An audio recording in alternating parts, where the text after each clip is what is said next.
Hi Pisces, Bailey B here with another intuitive reading to help you explore your subconscious and see what's going on. Thank you for being here. I intend for this reading to help lead you to more safety and fulfillment. I want you to check in with your own intuition and see what feels true and only pick up what's resonating with you. Today I'm going to be pulling from Yogic Path by Sahara Rose, and then we will pull some tarot cards from first the Krans Wild Unknown deck, and then the Tarot del Fuego deck by Ricardo, Cavolo. So I wanted to do something a little bit different today. I know, Pisces, that we talk a lot about having a dark side and a light side. So today's reading is a little bit more about our dark side.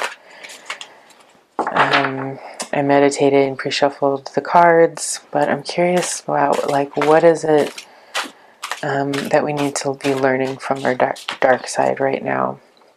And by dark side, I don't necessarily mean like evil or anything. It's just the uncomfortable parts of life that sometimes we don't like to look at. We all have them. Niyamas and Rahas. Okay. Let's see what Sahara Rose has to say about this. So Niyamas represents the 8 stages of yoga, laws of personal observance.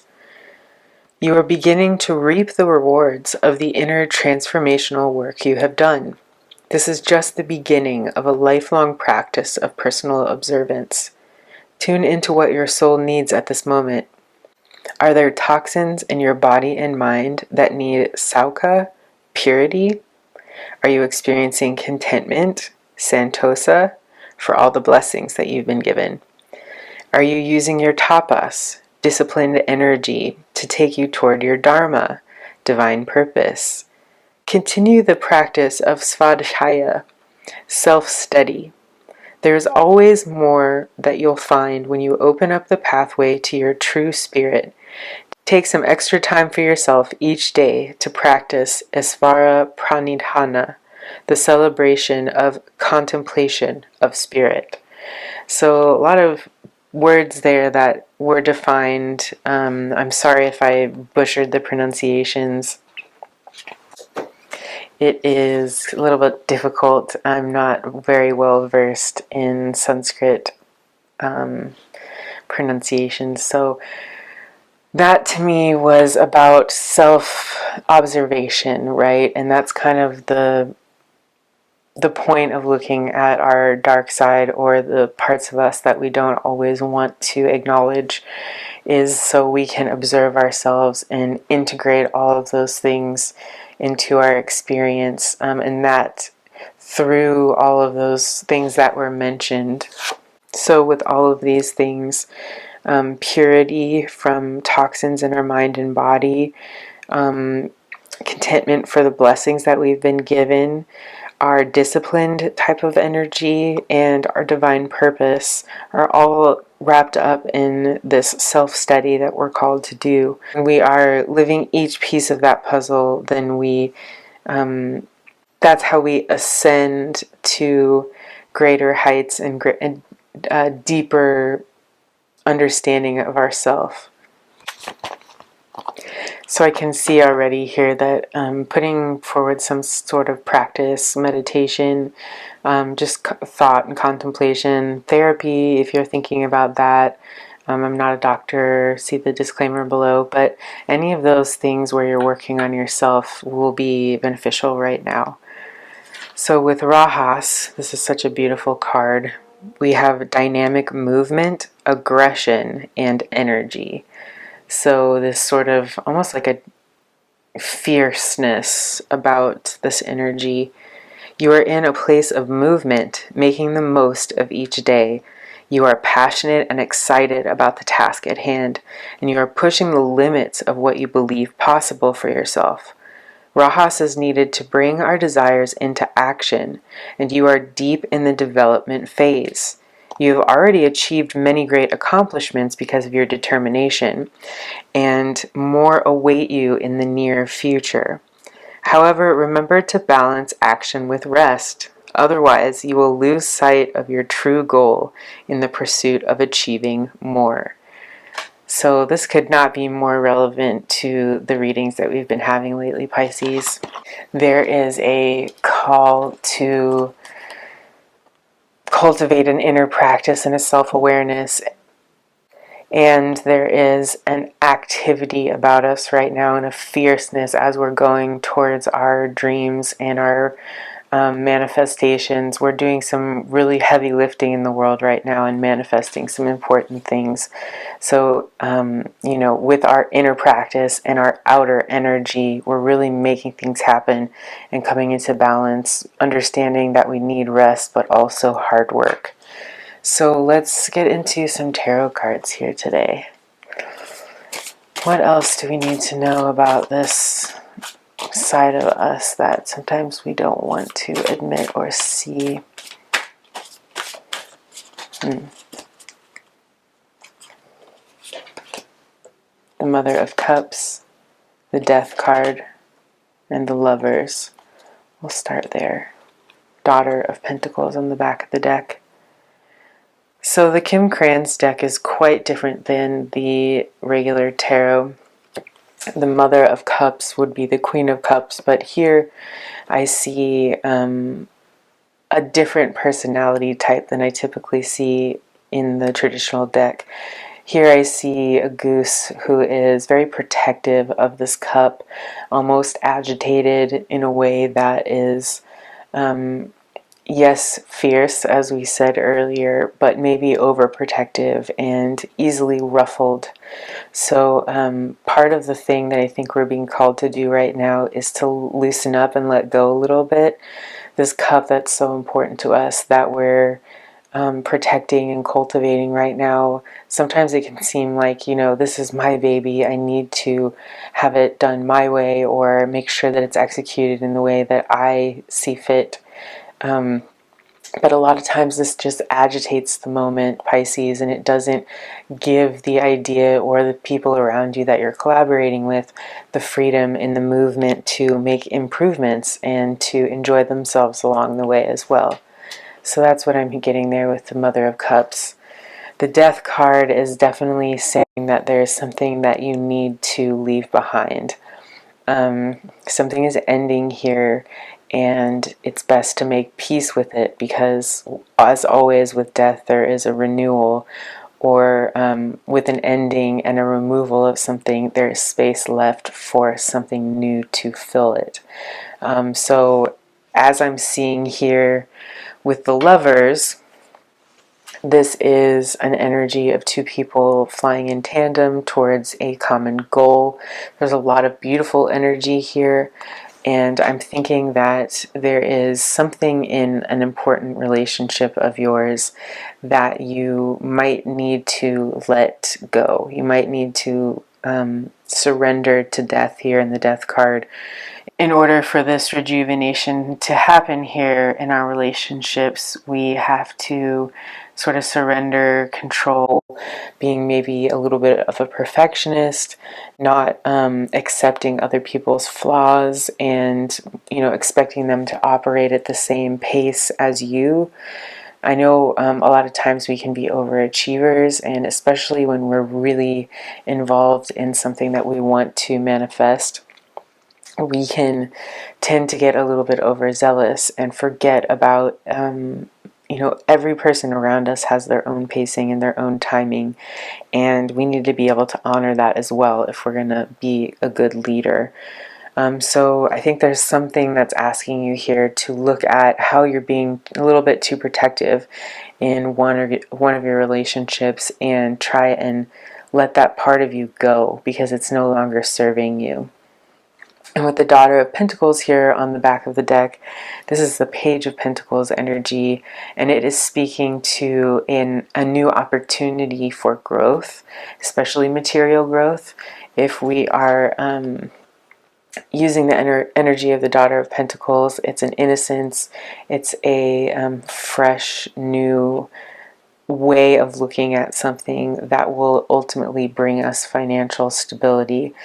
So maybe the Daughter of Pentacles is here to ask us to embrace this fresh new outlook, this new opportunity that might be coming our way. The Tower card also popped out here. So with the Death card and the Tower card, I think something big might happen in your relationship, one of your relationships. I'm not seeing it ending. I'm seeing it shifting, changing, and maybe some old growth that has died a long time ago is being cleared out and burned away. So although those times can be a little bit painful and uncomfortable, they're very necessary to go through in order to finally manifest this like beautiful rainbow energy here and this synchronicity between us and the people that we work with. And going back to this niyamas energy here, where we've been called to cultivate a practice of keeping our dharma in mind, so that's keeping that end goal in mind and being grateful for the things that we do have around us, while also maintaining a sense of discipline and hard work, but you know, that balance that comes with embracing both. So let's get some clarifiers here for this Rajas energy. Alright, so what is this Rajas energy, this fierceness about ourselves that we need to get to know a little bit better, Pisces? The Father of Pentacles, the Father of Swords, and the Hierophant. Very interesting. The Three of Cups here on the back of the deck. So we have a lot of masculine energy coming out here with the Father of Pentacles, the Father of Swords, and the Hierophant card. They are very reflective here of this Rajas energy, this passion, spirit, the driving force for external action. The Father of Pentacles energy here is definitely a steady energy where we are taking control of our destiny. We are doing the hard work that needs to happen in order to make our goals come to life, which is very reflective, like I said, of this Rajas energy, this outward action. The Father of Swords is somebody who is not afraid to use their words to take action, to take sharp action, decisive action. They're not afraid to be disliked, but at the same time, their intentions are always for the good of the ultimate good of the idea. So I think we're especially embracing these masculine energies right now, Pisces. Whether you're male or female, we all have masculine and feminine energy inside of us, and these qualities in particular, I think, are coming out for us right now. Again, I think these types of energies can be a little bit less understanding of where others are coming from, and because they're so goal oriented and because they're so stability oriented, action oriented, and boundary oriented, they can be quite rigid and not so receptive to the opinions, thoughts, and needs of others. So I think that's something we can keep in mind going forward. The Hierophant card is another masculine energy. It is about the spiritual mentorship that we get from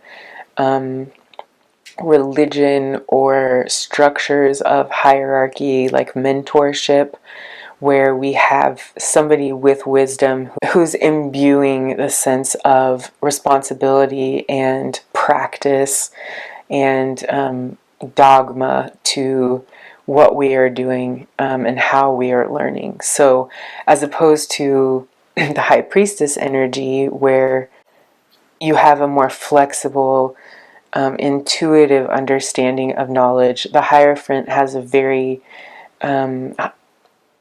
rigid way of teaching, more like we would experience in higher education, or like I said, within the church, the teachings that are written and more cut and dry than they are intuitive.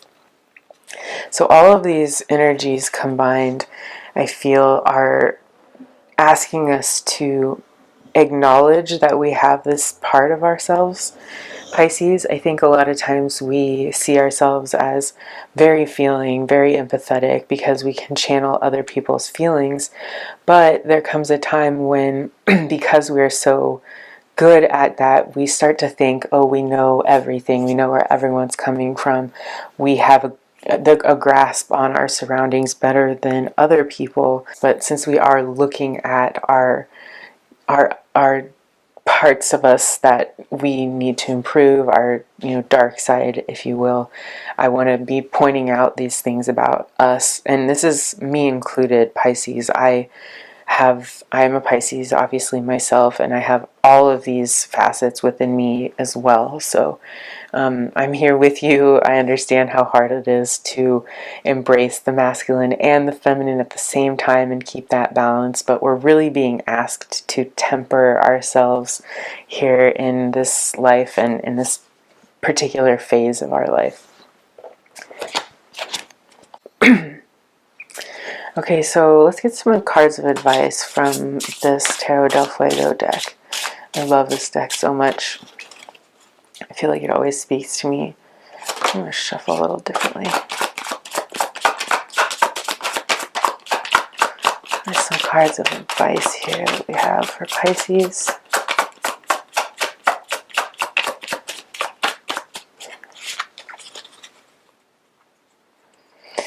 What are some cards of advice here for Pisces and our dark side and being able to learn and grow from that? Alright, so we've got the Queen of Cups on the back of the deck, which is the same as the Mother of Cups here. So that's a double confirmation that we are honing in our ability to be in control of our emotions and balance this idea of nurturing, but also then letting go and letting people kind of grow in their own way. We have the King of Pentacles here, twice with the Father of Pentacles out. We have the Knight of Cups, the Justice card, the Knave of Cups, and the Ten of Cups. So let me get organized here really quick. I want to point out that we have, let's see, the Queen of Cups twice. I think I'm going to remove this deck now. Bear with me while I organize for a second. So we have the Queen of Cups twice. We have the King of Swords.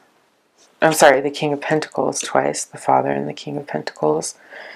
The Ten of Cups feels to me like the Lovers, so we'll put that there. The Knight of Cups is an emotional message, so we'll say that this is going to be the Hierophant. The Knave of Cups and the Justice card. So this is how I'm going to arrange it here. I want to be reminded that there are all these repetitive themes for us happening, and I want to be respectful of that repetitive energy because it doesn't come out that often, and it's a big sign when things repeat over and over again. So with the Three of Cups on the back of the deck here, it is telling me that this is a story about our relationships with others. So that is something I am sure about. With the Queen of Cups coming out twice, like I said, I think it's about balancing the nurturing part of ourselves and the emotional part of ourselves that is very protective of our babies, our ideas, and our friends and family and all of those types of things, with being, a little bit more chill, a little bit less frazzled or easily flustered or overly protective Pisces. Here with the Justice card and the Death card, I think that there is something to be said for letting go. When we are carrying something that's too heavy for us or something that's no longer serving us, it isn't doing us justice, and it's not doing us any good, or those around us any good for that matter. So when we let go of things that are not justified, that are not bringing a sense of balance into our lives, we make way for this Justice card and this energy of balance and fairness for us and those around us. The Ten of Cups energy is one of ultimate fulfillment. You are past the Nine of Cups. You're so fulfilled and abundant that you can even kind of take a step back and look at your life from afar and have an entirely new sense of perspective on your blessings, Pisces.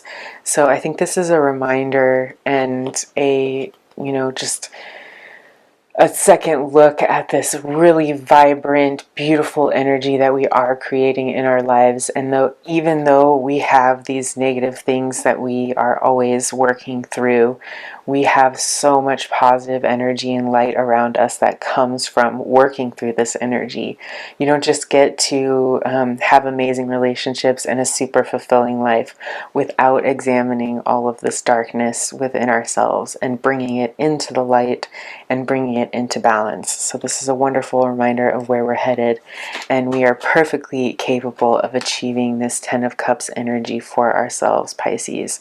We are strong. We know how to address our strengths and our weaknesses and admit when we have something to be improved upon. So the King of Pentacles is out here twice. We have the Father of Pentacles and the King of Pentacles. This is somebody who's really focused on their material wealth and their stability. They're incredibly reliable, but as you can see here with the devil costume that this particular king is wearing, and I say costume because I think it is just put on, it's a sense that money is sort of the most important thing, right? Which we all know it's not. Money doesn't really exist. It's something that we agree upon as a society means something. It's really an exchange of energy ultimately. And at the end of the day, the exchange of energy is more important than the actual coin that we hold. So what I think this is asking of us is to maintain a sense of the bigger picture and not get too focused on stability or material gain, because that's not the only way to create a balanced energy and create safety for ourselves. There are many other ways to invest in our material world besides just money. So with the Knave of Cups here, clarifying the Father of Swords, I think it's a call. The Father of Swords is great at setting boundaries and using their words to communicate precisely to others. And this Knave of Cups always reminds me of protecting our private space, our quiet time, drawing boundaries so that we have the time to take this bath alone in private and meditate. Their eyes are closed here. They are meditating on this beautiful bouquet and rejuvenating themselves. And that kind of rest and rejuvenation only comes with the ability to explain to others that we do need our alone time, that we do need quiet spaces, and draw those boundaries very clearly with others to protect our space and to protect our sanity for the long run. And at the very end here, we have this Knight of Cups, clarifying the Hierophant. So this Knight of Cups is a more robust Knight of Cups, in my opinion. There is a giant horse rising out of this little cup here. And not only that, but there's a really well-rooted tree growing out of the horse's back. So this is a very intense, thought through, well-grounded energy that is being offered to you here, Pisces. And where I think it's coming from is possibly a mentor or a source of education or dogma of some sort. I think that there could be a book out there for you, a course that you might be able to take, but I'm getting something more like a sacred text or scripture that you particularly resonate with. I'm reading the Radiance Sutras right now, and they're amazing, kind of to show the fiery energy about our very being. There's also the Tao if you're looking for something that's a little bit more balanced, or obviously the more traditional texts in the Western world of the New Testament or the Quran or the Old Testament, whatever it is that you are particularly resonating with right now. I think those are good sources of this truth, this knowledge, and this strength that can be imbued into us through the words and the knowledge and the wisdom and expertise of others. So whether it's a text that you become interested in, or whether it's a class that you take, or a particular mentor that you have, this could even be a spiritual guide if you have an ancestor or somebody that you speak to for guidance coming to us with a message of love and knowledge and comfort here. So keep your eyes, ears, and heart open for those messages. So overall, what I'm seeing here in the energy, Pisces, with this dark side reading is that, yes, we may have a tendency to be a little bit overprotective of our ideas. We might have a tendency to want to cling to things and not let go. Sometimes it's at the sacrifice of our relationships, which is not so great. I think sometimes we can look at that and honor our relationships a little bit more and be able to say, I trust these people, I trust the ideas and the spirits and the way the world is working around me, and I'm going to let go and be really appreciative of the blessings that I do have. We can also take a look at this more rigid masculine energy that we like to embrace while trying to get things done, and say, hey, we don't always have to hold so tight to our financial gains. We can find safety and stability in other ways, including investing in those relationships long term and going back to trust others and bring trusted advisors into our circle. Here with the energy of this protecting your boundaries so that we have time for rejuvenation, I think is incredibly important. And also just realizing and knowing that there are other sources out there. We don't have to do all of the thinking and the discovering for ourselves. There are generations of people that have gone before us that have learned lessons about these very things, about balancing light and dark, about balancing action and inaction, about balancing meditation with exercise and action, and the combination of both things here will serve not only our internal selves, Pisces, but our relationships with others here, and give us this greater sense of satisfaction and community when we can, like I said, look at our flaws and embrace them as something that's a teacher and not reject them as something that we don't want to look at or admit that are there. Everything about us is beautiful, Pisces, even our flaws. So if we can embrace that, we're halfway there, right? I hope this reading brought you a little bit of hope. Hope this reading brought you a little bit of joy and a little bit of information to take with you throughout the day or the night or this week. Wherever you are in the world, Pisces, I wish you the best. And Pisces, I hope you live long and prosper.